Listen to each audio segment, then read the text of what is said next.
The Americas region goes from Canada down to Chile and includes the Caribbean nations. It's very diverse. We have a long history in South America and Central America of conflicts, of our role there in the 80s and the 90s. And people, authorities, military know us. Topics of interest go from violence to migration to detention. What we aim at is that there is better protection for people in conflict, for detainees. One way is doing it directly, distributing food, going to the prison, doing visits. And the other thing is influencing. And with global players, we do a lot of that. In Colombia, we talk to everyone. It's a country also where we have access. And we are an organization that is respected, can also play a role of neutral intermediary. The legal framework to protect the victims of the conflict is excellent. What needs still improvement is to get there, to implement it, that people know about it, that at the end of the chain the person gets what he or her is entitled to. There is a tradition of moving from south to north. Now, the conditions of this migration route has changed for the worse over the last couple of years. Migrants disappear, they get killed, injured. Many of the women get raped through the migration trail. And as a humanitarian organization, we cannot just close our eyes and say, it's not our business.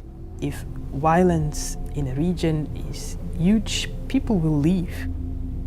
And we have seen that in parts of northern Mexico where half of the population has left. Migrants are a very discrete population group. It's difficult to talk to a migrant on his migration trail.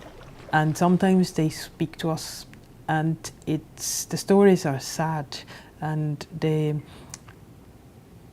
people carry on nevertheless. And what I was always amazed was that people told me, I tried once, it didn't work. I tried twice, it didn't work. I'm on my third, fourth or fifth attempt to go up north because I have my family there, because my life is there, and because I have to get away from whatever is causing trouble where I live.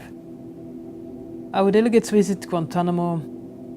Everyone around the globe thinks knowing what Guantánamo Bay, Cuba stands for. We discuss conditions of detention. It's a confidential dialogue. We also maintain the family link between the persons detained and their families abroad. And in Washington, we have interaction with the government. It can be Congress, it can be Department of State, Department of Defense, and it can also be with the military, the combatant commands that we interact. The idea is either directly to discuss operational matters that happen outside the US or the influencing of the policy of the US, be it military or generally law and policy worldwide. Having the US in a region gives a head of a region immediately a global perspective. The US looks towards its doorsteps, which today is of course Mexico, it's Central America.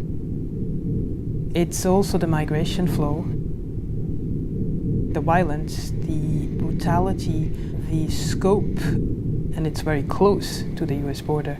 I think the US is looking more and more towards the south.